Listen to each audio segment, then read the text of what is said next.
Saludos cordiales y bienvenidos todos. Soy Arturo González Mota y les hablo en nombre de la Asociación Velasco de Reservistas Voluntarios de la Armada y de la Asociación de Veteranos de la Armada, a quienes represento. Siguiendo con nuestro ciclo de conferencias 2020, hoy nos acompaña el excelentísimo señor don Francisco González de Posada. Don Francisco es catedrático de Fundamentos Físicos de la Escuela Técnica Superior de Ingenieros de Caminos, rector de la Universidad de Cantabria durante el periodo 1984-1986. Es biógrafo de Leonardo Torres Quevedo, promotor de sus monumentos en Santa Cruz de Iguña, Santander y Museo del Aire de Madrid. Es hijo adoptivo de Molledo y de Laredo, miembro del Centro de Estudios Montañeses, de la Sociedad Cántabra de Escritores, de la Real Sociedad Menéndez Pelayo y de la Real Academia de Medicina de Cantabria. Tiene 6 doctorados en Ingeniería de Caminos, en Teología, Filosofía, Sociología, Medicina y Filología Hispánica. Es miembro de honor numerario y correspondiente de 12 Reales Academias Españoles y de la Academia Mundial de Arte y Ciencia de Nueva York. Nos hablará sobre José Antonio Manso de Velasco, gobernador de Chile, virrey del Perú, conde de Superunda y condenado por la pérdida de La Habana en 1762. Francisco, tienes la palabra. Muchísimas gracias. Vamos a hablar de José Antonio Manso de Velasco, gobernador de Chile, virrey del Perú, conde de Superunda, condenado por la pérdida de La Habana del año 1762. En primer lugar, mis saludos a los miembros de la Asociación Velasco de Reservistas Voluntarios de la Armada y a la Asociación de Veteranos de la Armada, que nos invitan a que tengamos este coloquio tras unas primeras palabras.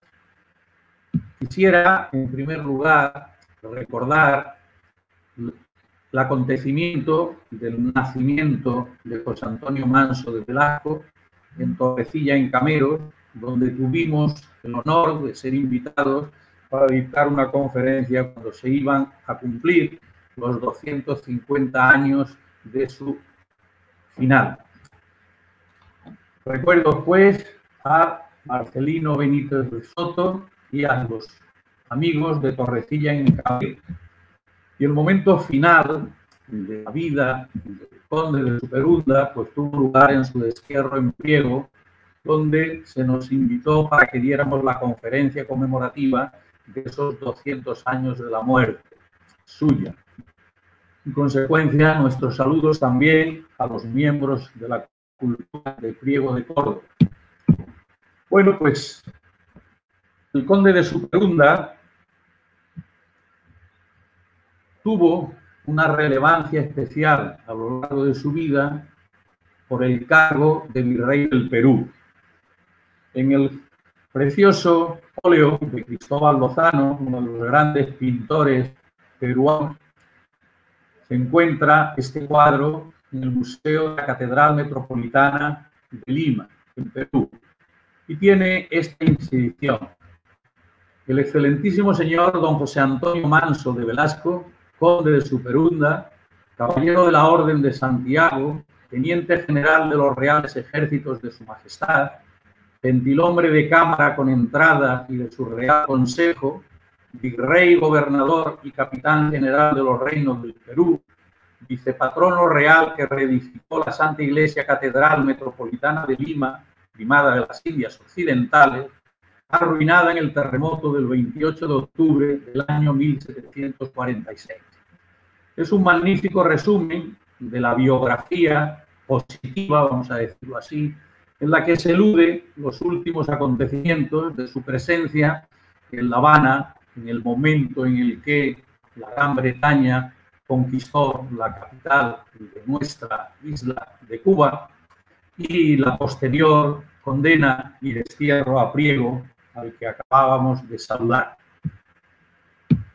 Es importante que marquemos, pues, los grandes hitos de su biografía para que entendamos los elementos primordiales de lo que yo quisiera transmitir.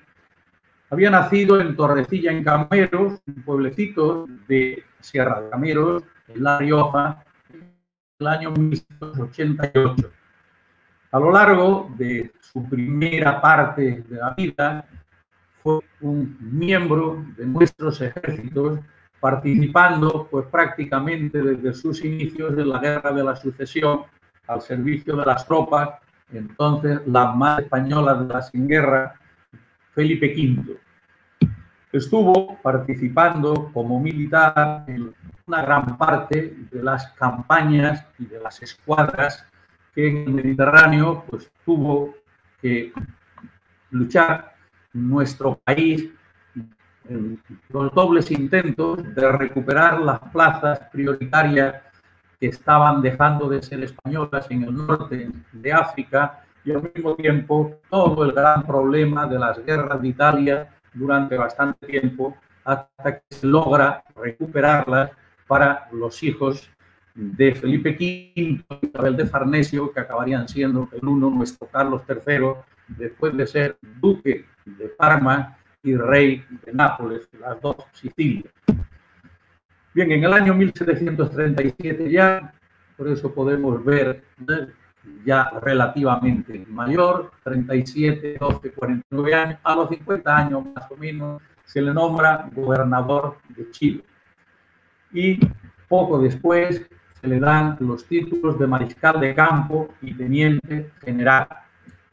En esta época central de su dominio en la gobernación de Chile, pues va a tener lugar uno de los acontecimientos que podrían llevarnos precisamente pues más o menos estos 45 minutos o una hora en la que vamos a estar unidos en torno a su figura. Y es como consecuencia de la primera flota de guerra de la Marina inglesa que pasa a las aguas del Pacífico, todavía entonces mayoritariamente considerado nuestro mar del sur. Y ahí va a hacer George Anson,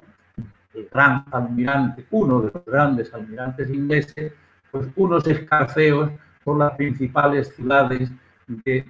la gobernación de Chile, en donde tendrá un encuentro con nuestros, eso sí, nuestros grandes marinos del siglo XVIII, Jorge Juan y Antonio Ulloa, que han salido, llamados por el entonces virrey del Perú, a defender esas costas y armar de la mejor manera posible las pocas defensas que en la costa del Pacífico teníamos entonces.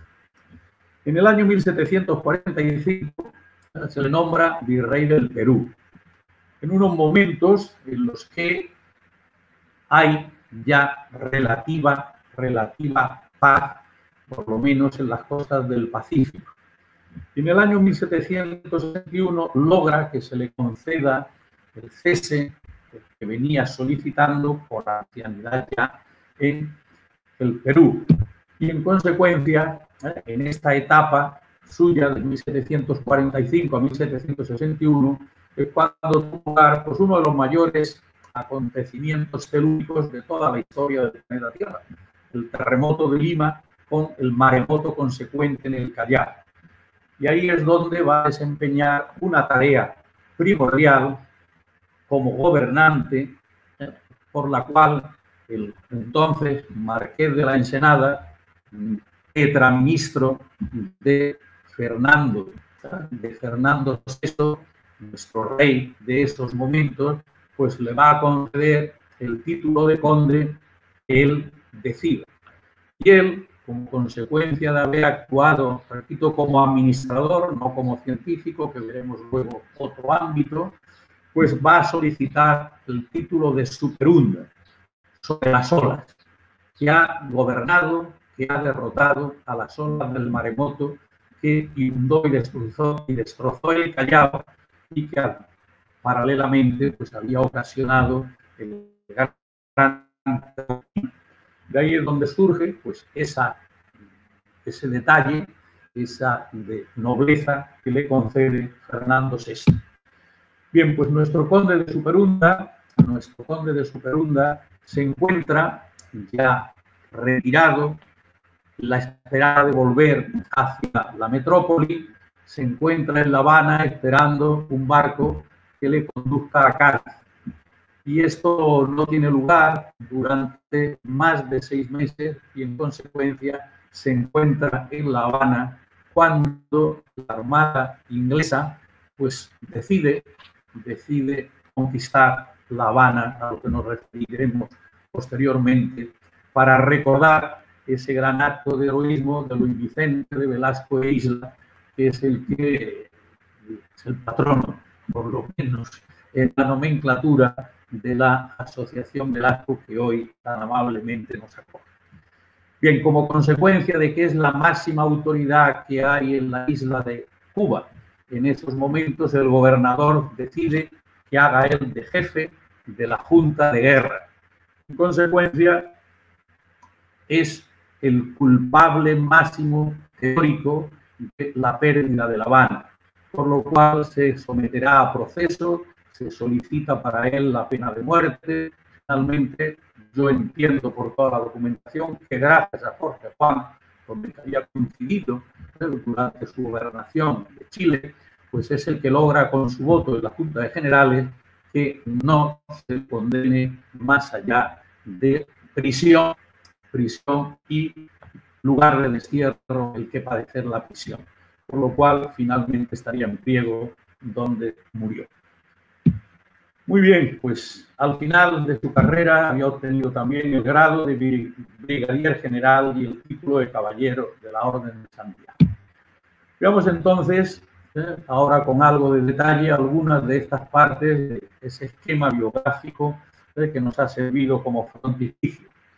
En la gran colección de nuestros virreyes del Perú sucede a José Antonio de Mendoza Caamaño,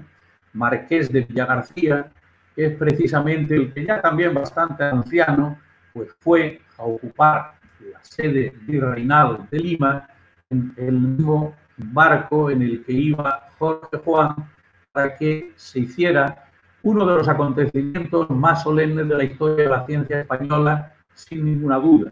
la colaboración de Jorge Juan y Ulloa con la expedición francesa, que llamamos la expedición geodésica, para el estudio de la medida de un arco de meridiano equivalente a un grado de ángulo desde el centro de la Tierra, para conocer si la Tierra estaba achatada por los polos o lo que era oblonga, alargada por los polos.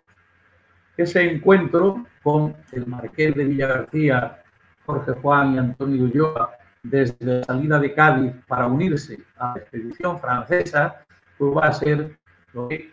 yo suelo considerar el mayor acontecimiento de la historia de la ciencia moderna, porque ahí Jorge Juan y Antonio Ulloa van precisamente a conocer qué temas, qué asuntos, cuáles son los temas, como decimos en física, los temas de frontera de ese momento. Y ahí, en el encuentro con Luis Godin, que va a ser posteriormente el arquitecto e ingeniero que construye Lima y el Callao del terremoto al que me he referido antes, pues van a tener ya ese encuentro que suelo decir que es el orto de la Ilustración española. Para mí no hay ilustración mientras no se acepte, o yo al menos no puedo entender ilustrado a nadie que no acepte que la Tierra no está quieta, es decir, orbita alrededor del Sol y al mismo tiempo gira durante las 24 horas del día. El encuentro de Jorge Juan con estos científicos franceses, prioritariamente con el gran Luis Godin, es lo que va a significar este momento inicial.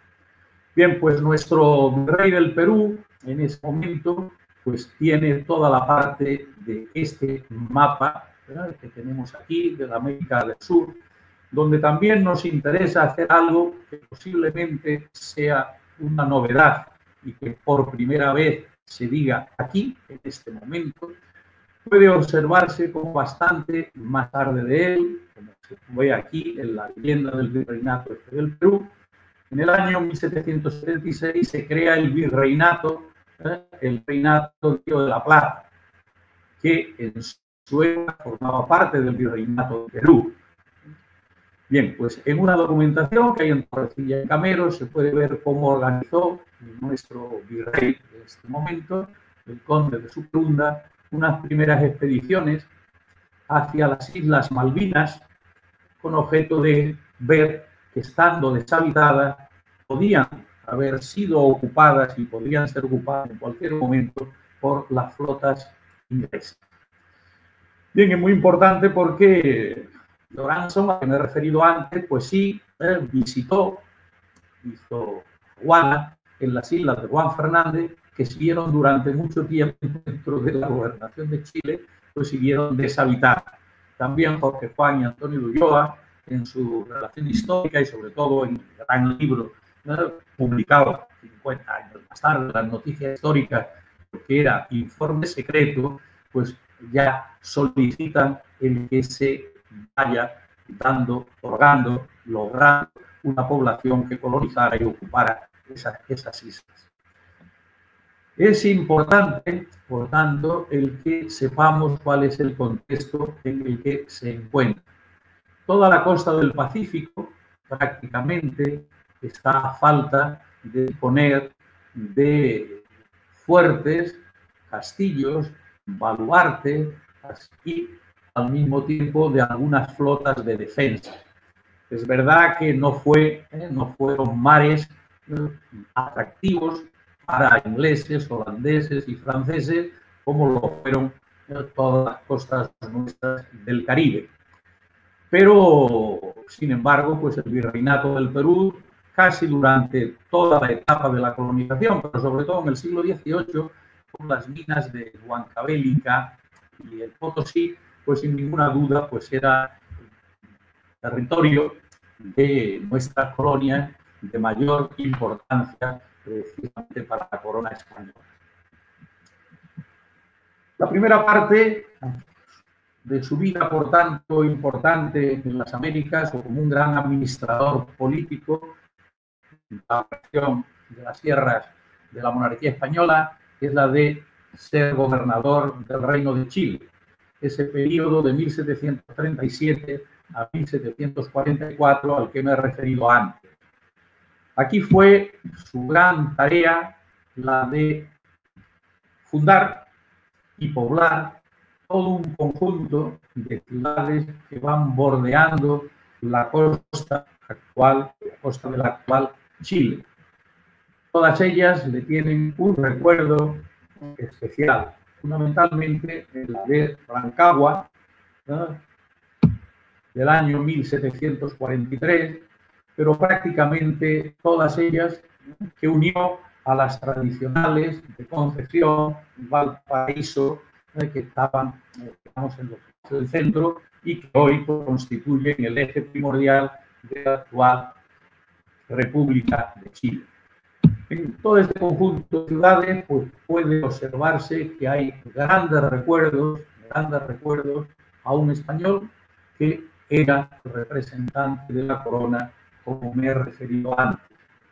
Y esto es importante que lo tengamos en cuenta, porque no está muy generalizado el que a nuestros conquistadores, colonizadores, gobernantes se les tengan especiales recuerdos.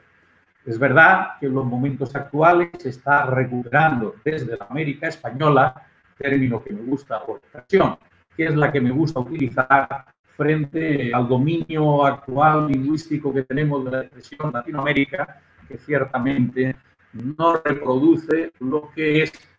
la mayor parte de la América que me gusta llamar española, o en todo caso Hispanoamérica o Ibérica o Iberoamérica.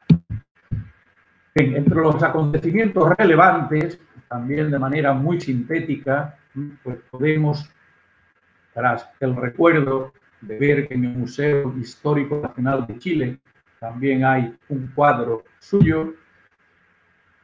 y antes de que sucediera al marqués de Villagarcía como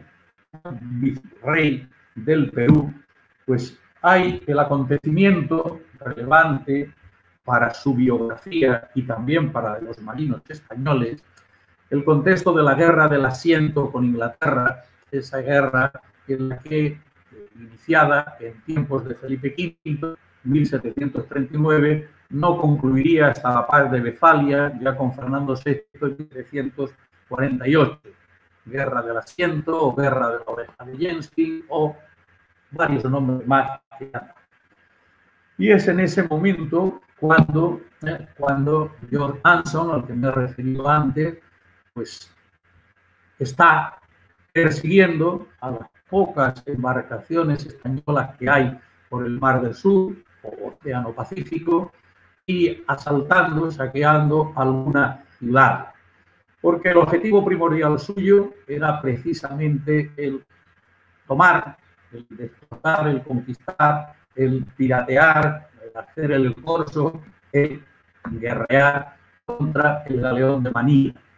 esa gran institución que tuvimos desde finales del siglo XVI pues hasta que se acaba con el dominio español sobre las costas pacíficas. Y eso sí lo logró. Pero sin embargo, en las costas pacíficas, pues prácticamente entre las actuaciones con pocos medios de Jorge Juan y Antonio Ulloa y la flota del almirante Pizarro, que sí llegó también a las costas del Pacífico para unirse a la defensa de las mismas, pues prácticamente se fue el acontecimiento.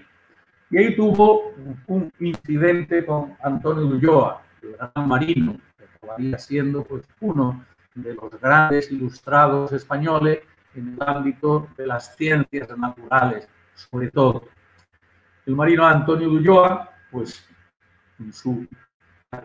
barco, vamos a llamarlo así, un barco mercante armado precisamente para defensa de estas costas, pues Superunda intentó que pusiera a su disposición para resolver unos asuntos de defensa de algunas costas y Antonio Ulloa pues no le obedeció. Eso significó un consejo de guerra para Antonio Ulloa que finalmente fue sobreseído, pero iba a suceder entre ellos ya un desencuentro que duraría pues cuando en el año 57 precisamente es enviado a Antonio de Ulloa para que gobierne Angares, uno de los departamentos del Virreinato del Perú, siendo ya virrey del Perú precisamente el conde de Superunda, y ser además gobernador Ulloa de las de Huancavelica por sus grandes conocimientos que tenía de platino, plata, los estudios de la mina de Almadén y demás. Y eso va a significar para Superunda pues una pérdida de su tranquilidad, de su felicidad, teniendo bajo su dominio territorial del Virreinato del Perú pues a un adversario, vamos a llamarlo así, con poder absoluto sobre la región de Huancavelica hasta el Potosí. Eso va a ser uno de sus pesares, ¿no? De sus pesares negativos. Bien. Mientras tanto, en Perú, pues gobierna el marqués de Villagarcía, que me he referido antes, que lamento no disponer de bastante más tiempo, puesto que esto fue para mí, como he insinuado y en un sentido, pues iniciado, el gran momento en el que va a nacer la Ilustración española,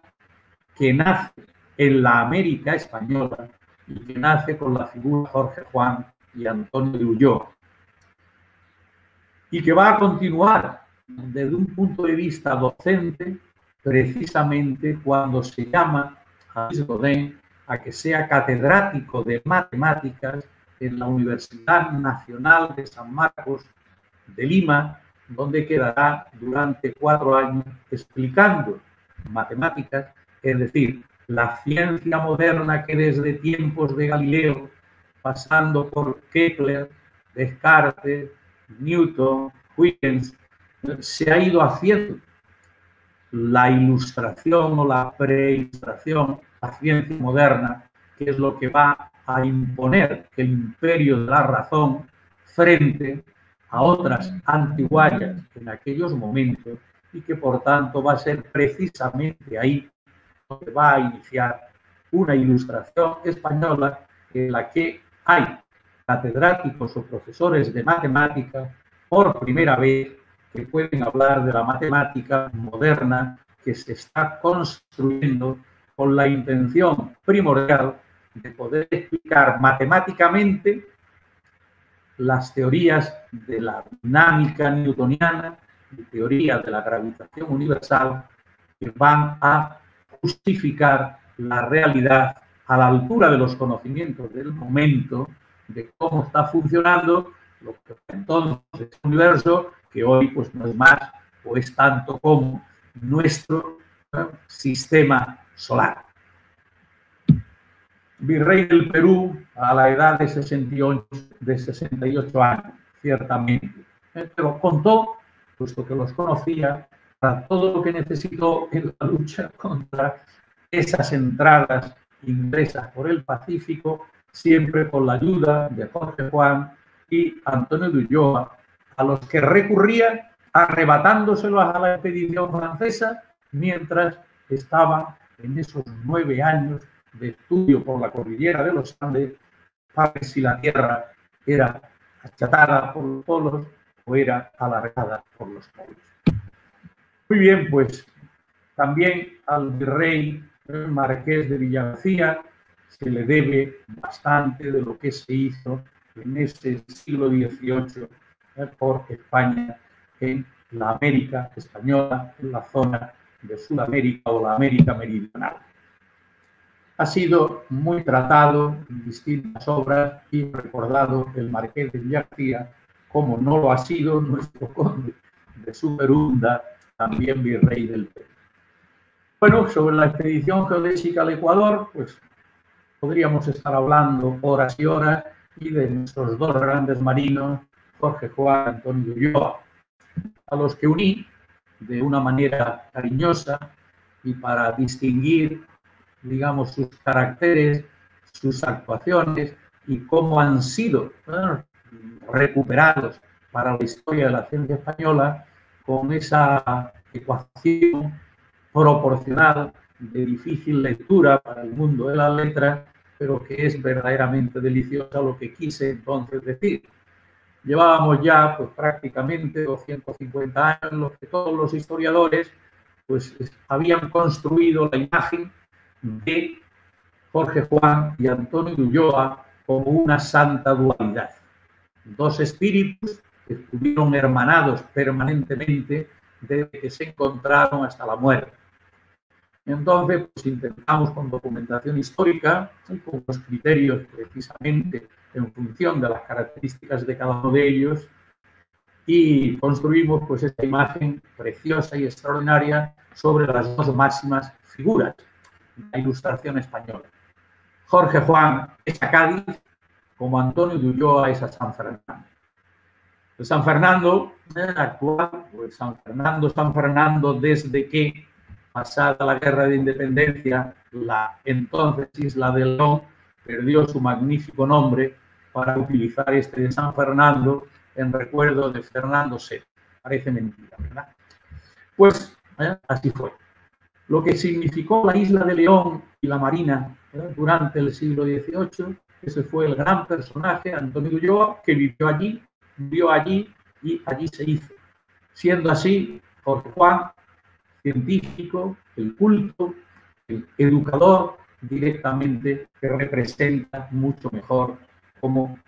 estoy pretendiendo estar la personalidad de Cádiz, y un Cádiz que sin Jorge Juan es menos Cádiz, o por lo menos es menos el Cádiz emporio del orbe, lo que fue también emporio cultural e intelectual con Jorge Juan y Luis Rodén, en eso que me gusta llamar el decenio intelectualmente prodigioso de la ciudad de Cádiz, de 1748 a 1758. No tenemos tampoco tiempo en esta ocasión, salvo para recordar a estos dos grandes marinos, ¿no?, científicos españoles, que no solo constituyeron el orto de la Ilustración, sino que también, con una obra que me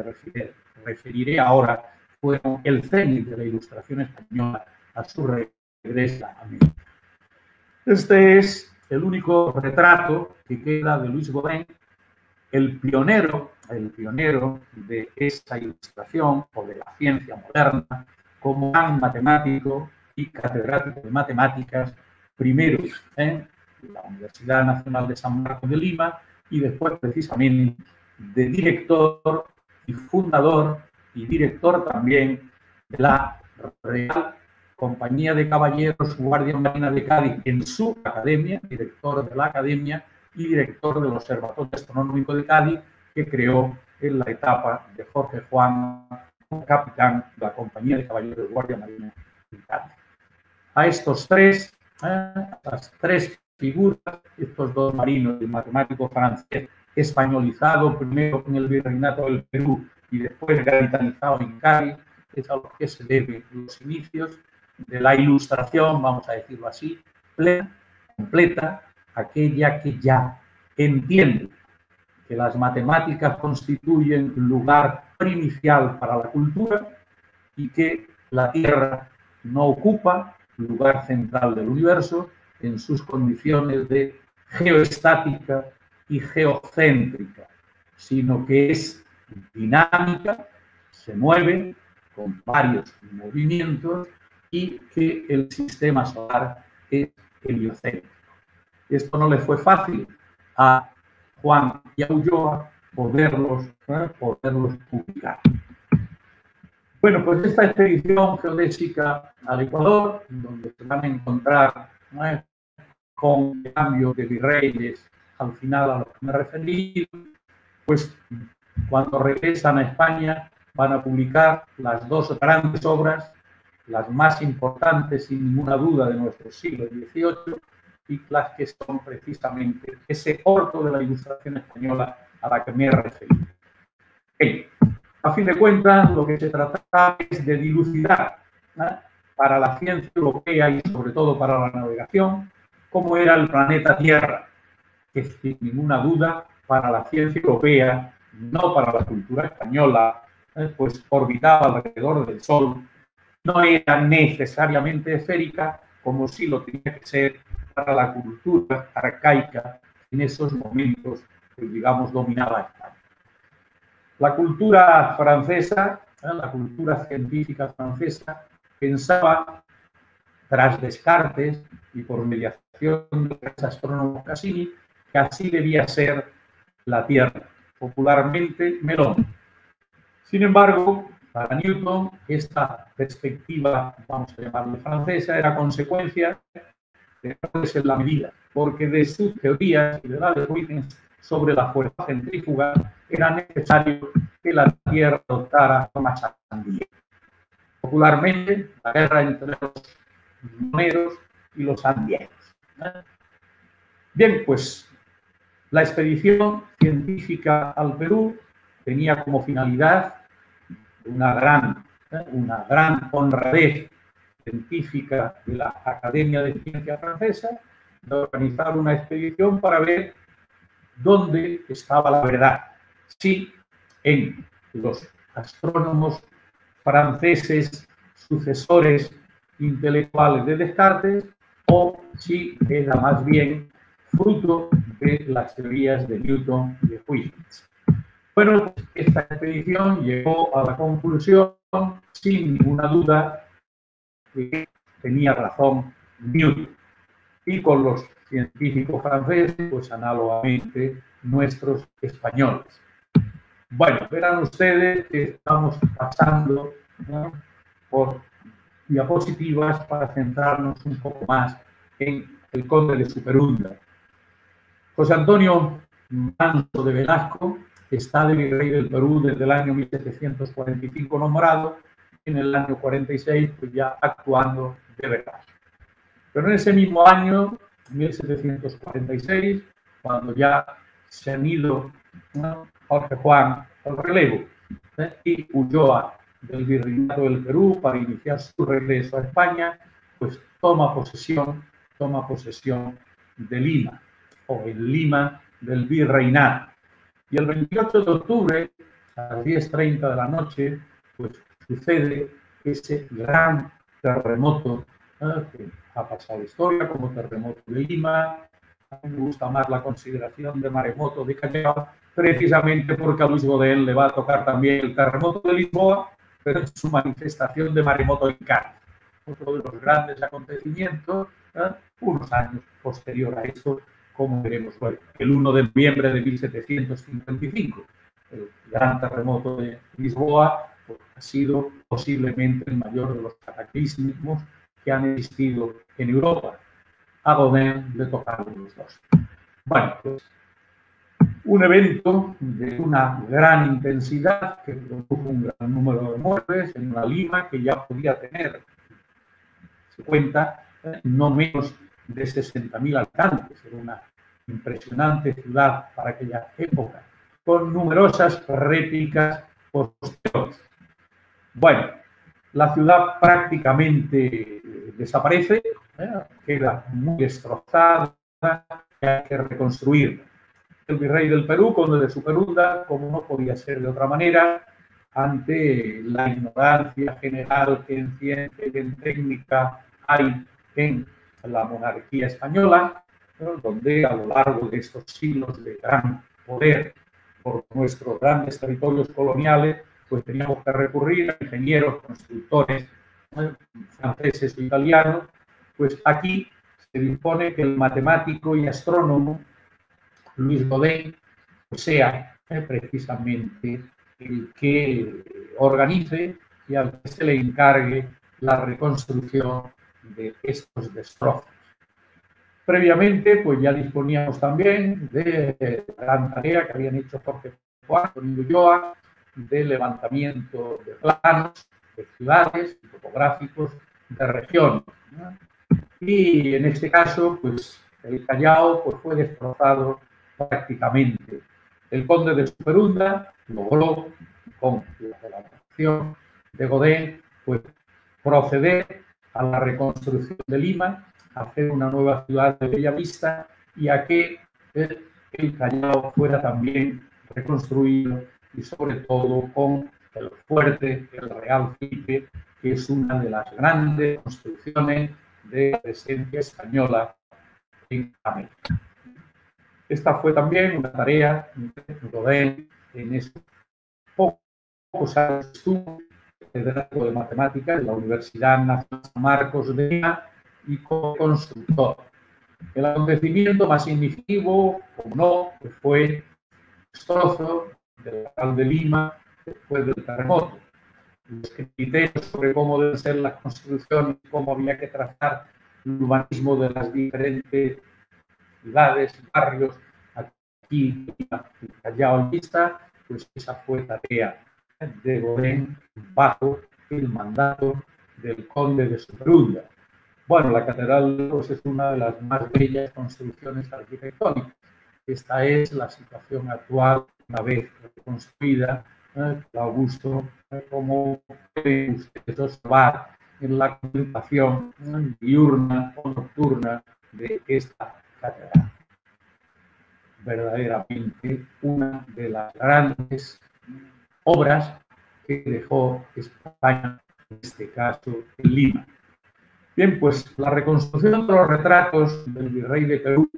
José Antonio Manso de Velasco, no podían ser otro Superunda que la Catedral de Lima, destruida para iniciar la reconstrucción de toda la ciudad y también de la propia catedral. Y así es como ha ido pasando a la historia. Entre sus penosos encuentros, pues tuvo también mucho que decir al arzobispo, también riojano, que le envió del gobierno español. No tenemos tiempo simplemente para decir que la última etapa de su vida fue de sufrir en el Virreinato del Perú con el arzobispo Barroeta y, como he insinuado antes, y que podamos tampoco hacer un estudio con alto detalle, ese momento extraordinario para la monarquía que significaba la Nas de Potosí y Huancavelica, precisamente ante la gran cantidad, sucesión de guerras, normalmente ya unidos a Francia, potencia emergente, ya tan importante como Inglaterra, aunque no en la marina.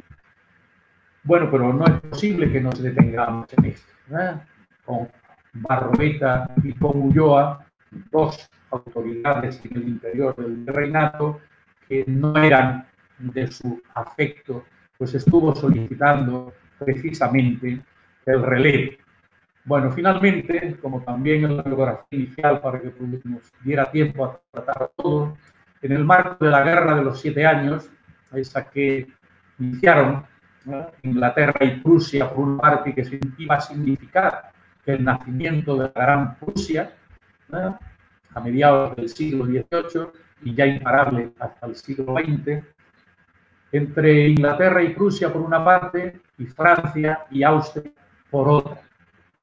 Bueno, España, dentro de la política pacifista de Fernando VI, pues no participó en sus primeros momentos de guerra. Y desde el año 59, viejo y cansado, suele ser la expresión que hacemos, a los 75 años de edad, solicita de manera definitiva pues el regresar a España y finalmente se le concede. Bueno, no será reemplazado hasta el año 61, con lo cual es una situación muy difícil para él. Estos últimos años de virrey, de ninguna manera. No es fácil el regreso a la metrópoli, entonces tiene que pasar por Cuba.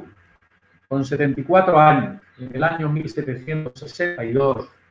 cuando desde principios de ese año,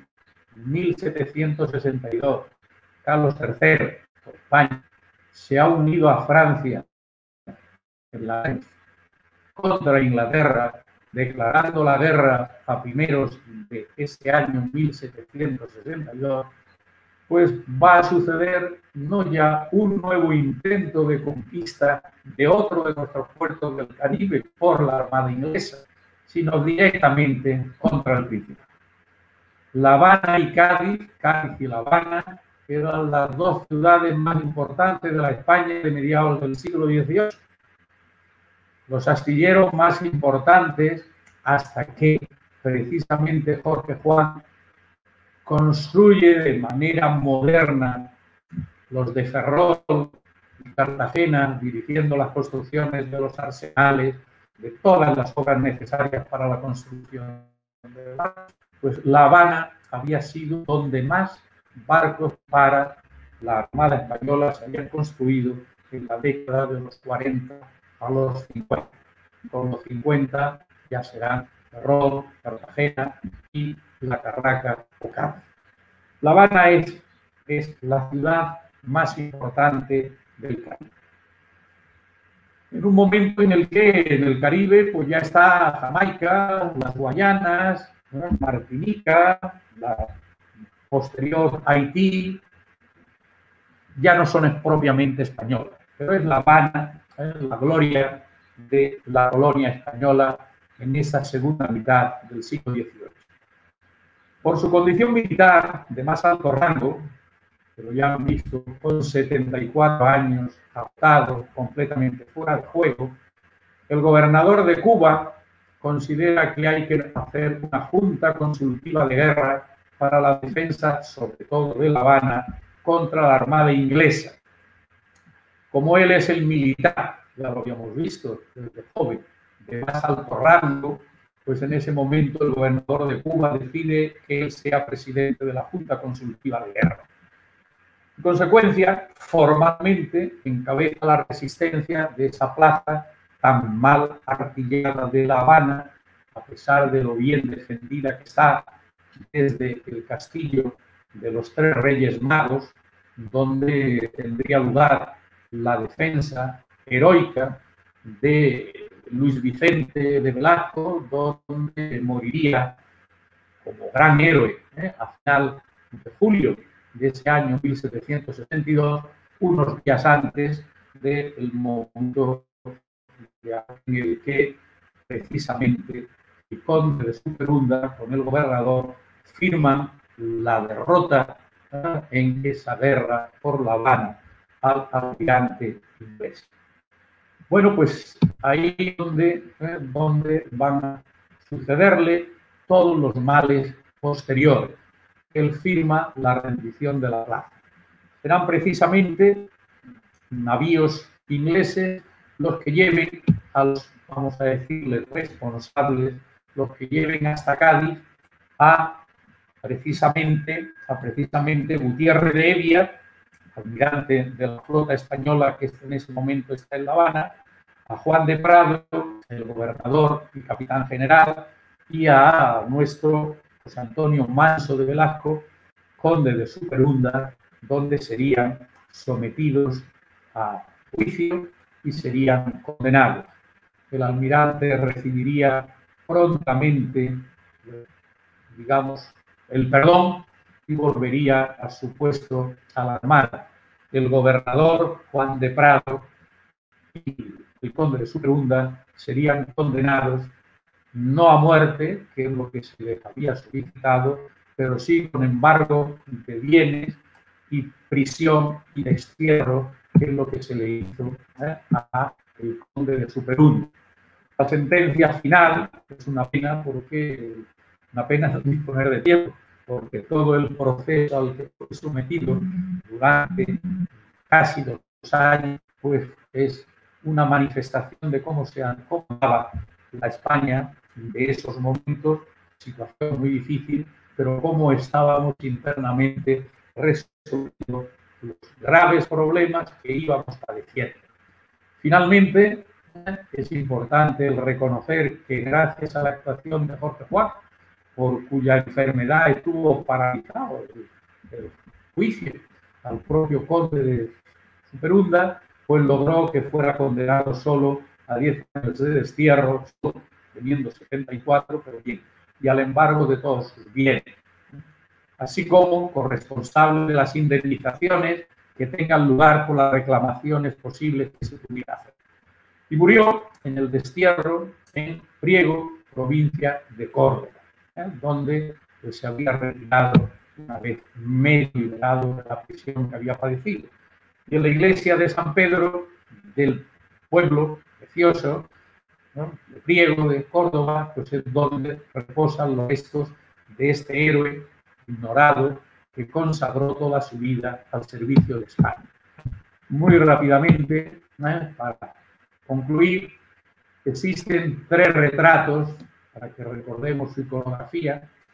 3 retratos de Manso de Velasco, el gran pintor Cristóbal Lozano,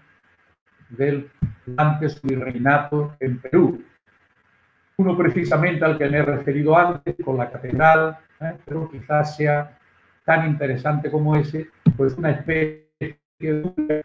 que hizo Joaquín Bermejo, que se encuentra en el Museo de Arqueología, Antropología e Historia, donde está precisamente el Callao. El conjunto de los dos pues, significa una reconstrucción del momento más importante, de la mayor trascendencia pues, que padeció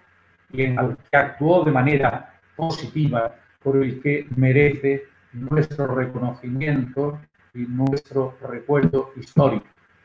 En Chile, pues bueno, todo se llama Conde de Superunda porque prácticamente la totalidad de las ciudades más importantes era, repito, salvando Valparaíso, quizá, pues hay Conde de Superunda por todas partes y sobre todo, pues uno de estos elementos como pueden ser, pues toda la agricultura vinícola. No hay que olvidar que Chile es uno de los países donde los vinos son de los mejores del mundo. Bien. Los acontecimientos relevantes, estos de Chile, pues hacen que se les recuerde en numerosos lugares, a los que me he referido, el Museo Histórico Nacional de Chile o en Rancagua. Recuerdo en Perú, pues a los que nos hemos referido también, son notables. Quizás lo que nos interese más es dejar claro que también en nuestro Museo de América hay un retrato ecuestre de José Antonio Manso de Velázquez, ¿no? Que es, pues bueno, pues de una textura y de una estructura artística en el marco del cuadro muy al estilo de lo que hacíamos con nuestros reyes el siglo precedente, ¿no? Las obras de nuestro gran barroco para Felipe III y Felipe IV sobre todo, ¿no? Hay recuerdos en Torrecilla, en Camero, que tuvimos la oportunidad de conocer, estudiar la documentación que hay en los distintos lugares. Esta es su casa inicial. Hay también recuerdos en pliego, fundamentalmente la tumba y esta preciosa lápida donde es reconocido y recordado. Muchísimas gracias por la atención.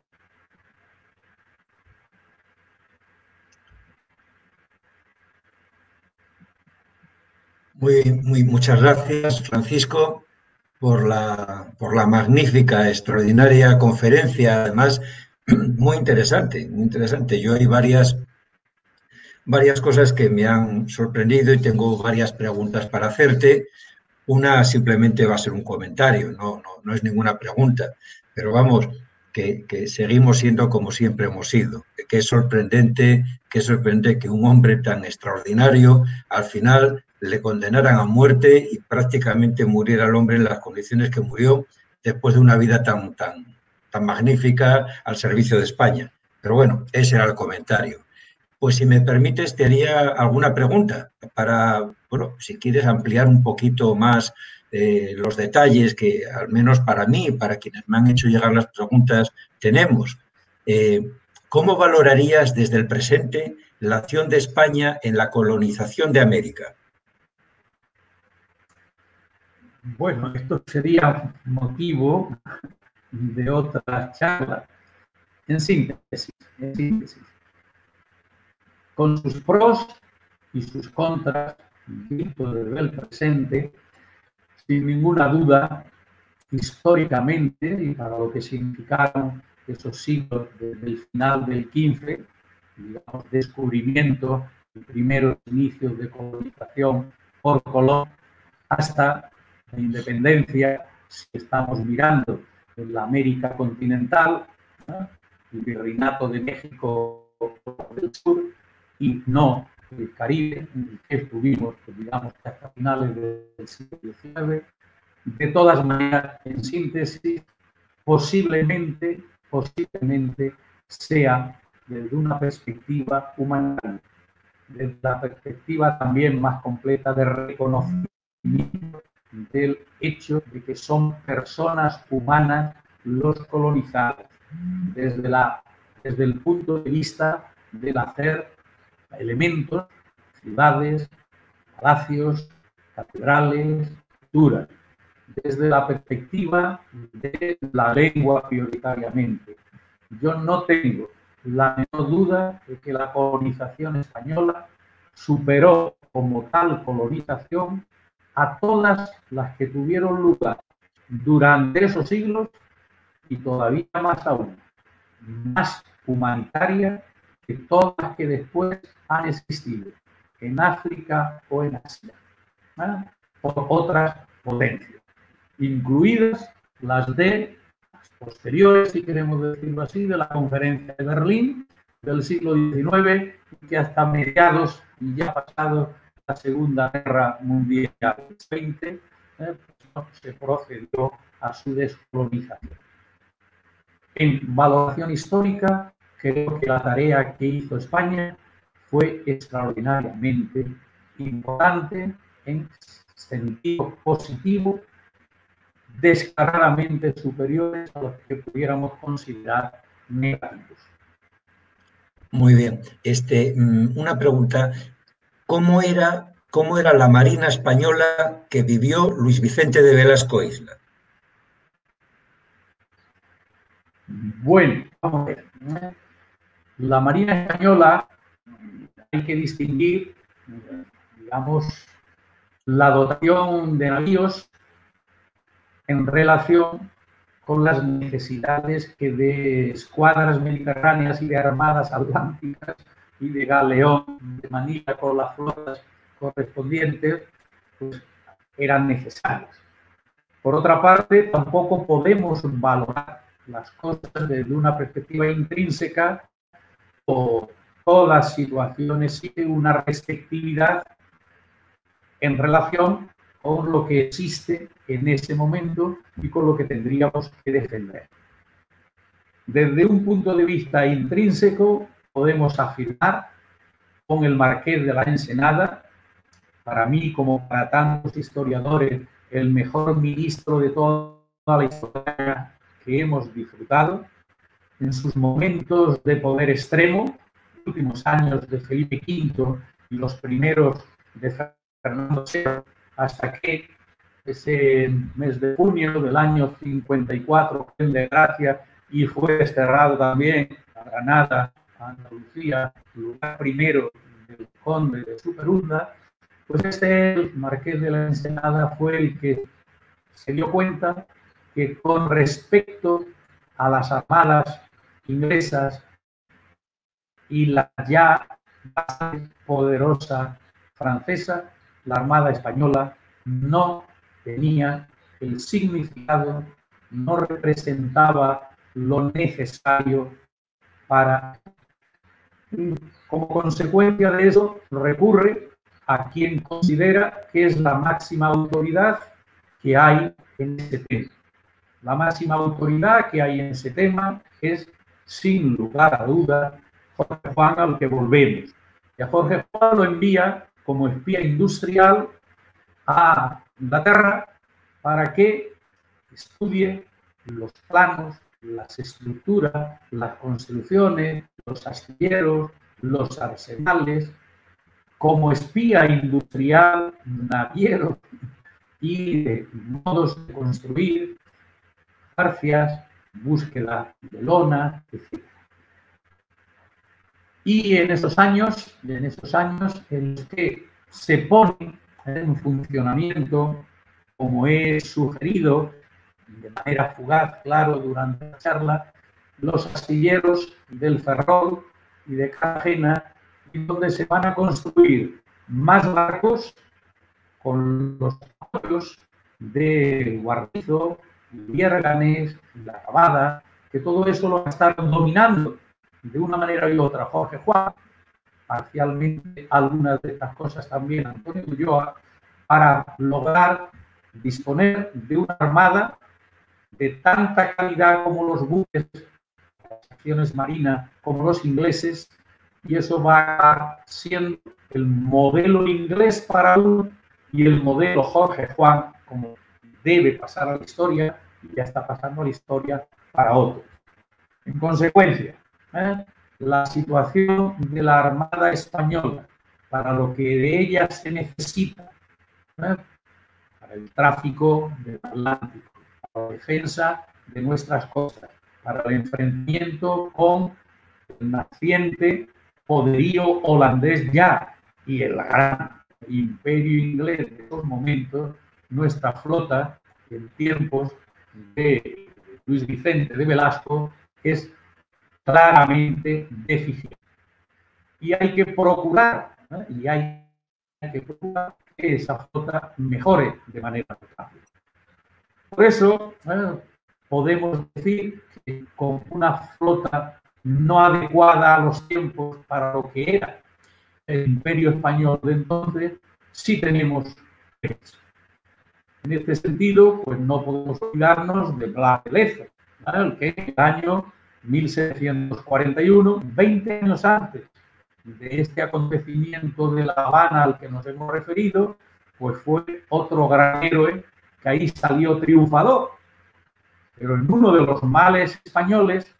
salió triunfador y fue opacado de inmediato por Santiago de Eslava, entonces el virrey de Nueva Granada, donde pertenecía nuestra Cartagena de Indias.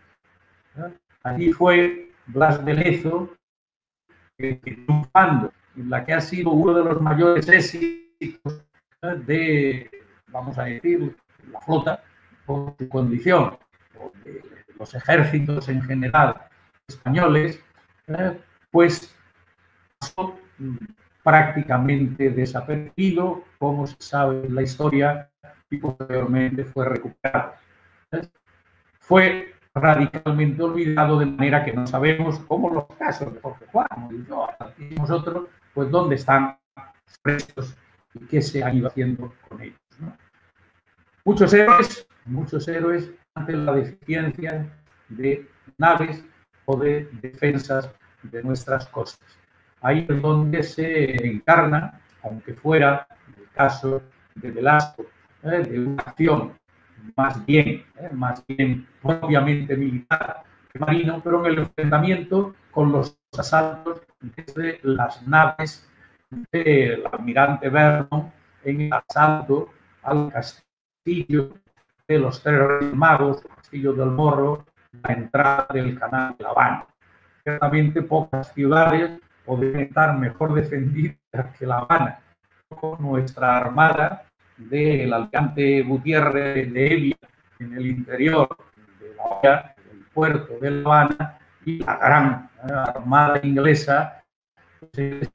bombardeando el castillo y con la pretensión de hacer los desembarcos que acabaron haciendo para conquistar el castillo de los Tres Reyes que defendía Velasco hasta ese momento heroico en el que pues, cae muerto ante el asalto inglés del castillo. Bueno, y eso me lleva a la siguiente pregunta. ¿Qué piensa acerca del estado de las defensas de las ciudades portuarias de nuestra América en el siglo XVIII? Bueno, porque afecta al conde de Sorunda, José Antonio Manso de Velasco, pues prácticamente las defensas eran nulas. Podemos decir que nulas. Pequeños baluartes, algunas incipientes defensas de puerto, pero teníamos, digámoslo así, la enorme ventaja de que con el Caribe tenían suficiente, pues las armadas inglesas, francesas y holandesas, que es donde ciertamente pretendían imponer sus poderes, sus conquistas, sus colonias, etcétera, ¿no? Si nos referimos entonces a las del Océano Atlántico, prácticamente ninguna. La primera tarea importante del Marqués de Villagarcía, virrey del Perú, durante la expedición científica francesa en el Ecuador, pues fue precisamente recurrir a Ulloa y a Jorge Juan para que colaboraran de alguna manera en la construcción, reparación, ampliación de las defensas de algunos puertos. Anson quiso saquear e incendiar Paita, pues lo hizo que pudiera ofrecerse la menor resistencia. Pero su interés, que esto no quedaba claro desde el principio, su interés era el galeón de Manila y por tanto pasó de largo. La escuadra del almirante Pizarro y los barcos que gobernaban Jorge Juan y Antonio Ulloa para defensa de las costas, pues no tuvieron un encuentro con Anson, ¿no? Que efectivamente fue contra el galeón de Manila. En el Caribe, pues sí tenemos todas nuestras grandes ciudades, San Juan de Puerto Rico, el propio castillo de los Tres Reyes o todas las defensas de Cartagena de India o Veracruz o Campeche, todas esas ciudades, paseados, sintiéndonos en nuestro Cádiz, poco menos. Defensas de valor ofensivo sin ninguna duda, pero no suficiente ni para la defensa de estas ciudades que ya tenían grandes valores y que representaban pues, algo significativamente importante para el imperio. Pero no podemos olvidar que en los años 39 y 40, 39 fundamentalmente, ya nos había dado un gran susto la armada inglesa destrozando Portobelo. De tal manera que si uno que ha querido ver durante 2 siglos Portobelo, pues tenía que ir a Londres para ver el Portobelo de los ingleses, porque nuestro Portobelo había desaparecido como tal. Hoy la ciudad que está por ahí más próxima desempeñando ese papel en Panamá es Colón. Consecuencia, no suficientemente defendida.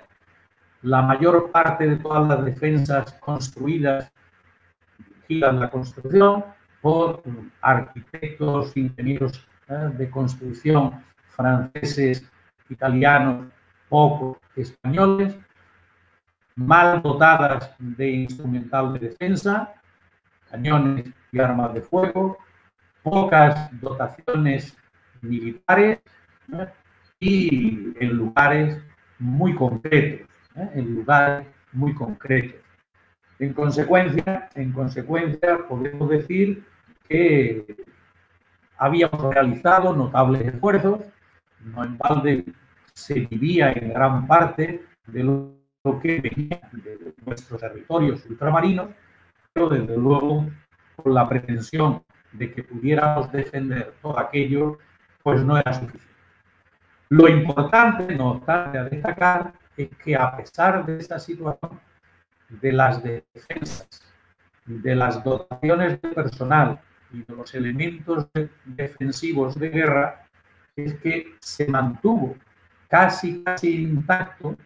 salvando aparte de todo ese conjunto de islas que me referí en la conferencia, o los aconteceres de Florida y de Luisiana durante estos mismos momentos, pues lo verdaderamente sorprendente es que hasta la independencia de la América Española, pues prácticamente mantuvimos todo el imperio. Esto es lo que es. Y sin embargo, en los aspectos políticos, donde no se ha necesitado esa defensa, todo ese meridiano que pasando desde el este de las Guayanas hasta el actual Uruguay, toda la parte interior del gran Brasil actual, que tenía que haber sido español, del virreinato del Perú, desde el virreinato posterior, última a la que nos hemos referido ahora, de Nueva Granada, o desde la audiencia de Quito, desde todos estos territorios no fuimos capaces de colonizar la zona este de la cordillera de los Andes y haber llevado a España pues, prácticamente hasta esa línea meridiana que va desde la Guayana este hasta la colonia de Sacramento en Uruguay, que también fue otro de los motivos de nuestras tensiones con Portugal y con Inglaterra, ya en los orígenes de lo que acabaría siendo el virreinato del Río de la Plata, al que también nos hemos referido. Pues muy bien, ya finalmente le preguntaría, o más que le preguntaría, le pediría que nos ampliara un poquito o que nos destacara alguna característica de La Habana en la que confluyeron el conde de Superunda y Luis Vicente de Velasco Isla. Bueno, yo tengo un cariño especial a La Habana y a Cuba porque mi abuelo, marino de la Armada Española, de la Marina Española, nació en Sabana Grande, en Cuba. Esto ha significado pues, unos lazos afectivos con La Habana en concreto y con el país de Cuba, digamos, en carácter general. La Habana es por otra parte, pues no por la canción Carlos Cano, decimos, como primordial, autor de ella, sino por lo que ciertamente ha significado en la historia de España. La Habana era el lugar de reunión de todo lo que de la América Española y de Filipinas tenía que concentrarse para que la flota española trajera todas las riquezas, todos los productos, todos los elementos primordiales que hacían falta de conexión desde Manila, galeón que iba a Acapulco, feria más o menos internacional, luego hasta Veracruz, de Veracruz a La Habana. Desde la zona del Pacífico, pues todas las ciudades marítimas iban a Panamá, cruzaban el istmo y por Portobelo en una primera etapa, después ya también accedían a La Habana. Y por otra parte, desde el Virreinato del Perú y después de Nueva Granada, pues desde Cartagena de India, en la vía desde Bogotá hasta Cartagena de India, como salida también de la audiencia de Quito, pues llegaba todo a La Habana, donde se organizaba definitivamente la flota, que debía ser más o menos defendida por buques de la Armada, que no siempre eran suficientes para ahuyentar a los posibles enemigos. En consecuencia, La Habana era la ciudad española tan importante como calificada como La Habana, que representaban el ser las capitales de la monarquía española, marítimas y económicas, aunque la corte estuviera en Madrid. Desde este punto de vista, La Habana desempeña en la historia de España pues este particular de ser con Cádiz y Sevilla las ciudades más importantes de estos siglos XVII y XVIII a las que nos hemos referido en la tarde de hoy. La ciudad de La Habana, desde un punto de vista arquitectónico, pues es una de las maravillas, una de las ciudades maravillosas del mundo. Esto no es obvio para que se encuentre en una situación más o menos ruinosa, que aun detectando esta calidad urbanística y esta calidad de sus edificaciones, pues no exijan, como se está haciendo, una renovación de la ciudad en pleno. Por otra parte, la ciudad en sí, La Habana Vieja, no es una ciudad típica marítima, sino que es una ciudad de lo que se pretendió precisamente en la época de Jorge Sanz, solo que muy anterior, a ser una ciudad interior, como fue en el caso de la bahía de Cádiz y la actual San Fernando. Está al fondo de la bahía, entonces la Carraca o la isla de León, o como era Cartagena, también fondo, y no digamos lo que es el Ferrol pasando por el estrecho donde estaba Kennedy, donde tuve el honor de contribuir en el proyecto del gran dique importante entonces de fe. Por lo que es lo mismo, La Habana en su puerto interior tiene una defensa natural que para lo que era el sentido de esos siglos XVII y XVIII, pues tenía un papel extraordinario. En el siglo XX, estas características geográficas de estar al fondo de bahías o de rías, pues no eran necesarias. Y esto lo enseñaron a nuestra España y a mi Cádiz, pues lo enseñaron los norteamericanos, pues dirigiendo la base naval de Rota de salida inmediata al océano. Es verdad que nosotros habíamos aprendido en la batalla de Trafalgar, cuando teníamos a la flota franco-española dentro de la bahía y la inglesa estaba esperando desde el cabo de San Vicente al estrecho de Gibraltar a ver cuándo se le ocurría a franceses y españoles salir de la bahía al exterior. Así fue, ¿no? Bueno, el niño La Habana es extraordinario. La ciudad es una maravilla. Hoy ya sí, todo el malecón de La Habana, muchos kilómetros, hasta lo que consideramos todas las extensiones del malecón, no menos de 10 o 12 kilómetros ya, y por otra parte con la defensa del Castillo del Morro, de los tres reyes magos entonces, todo el arsenal de Casablanca a la entrada del canal que va hacia la bahía. En consecuencia, La Habana ha desempeñado un papel extraordinario en la historia de España y, como también he dicho, desde la perspectiva de la construcción de sus arsenales de buques en la década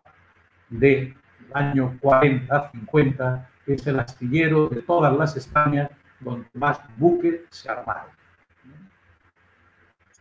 Pues bien, con esto ya hemos llegado al final. Solamente cabe ya despedirnos, agradeciendo a don Francisco pues, este trabajo tan extraordinario y, por supuesto, agradeciendo la atención que nos presten en sus visitas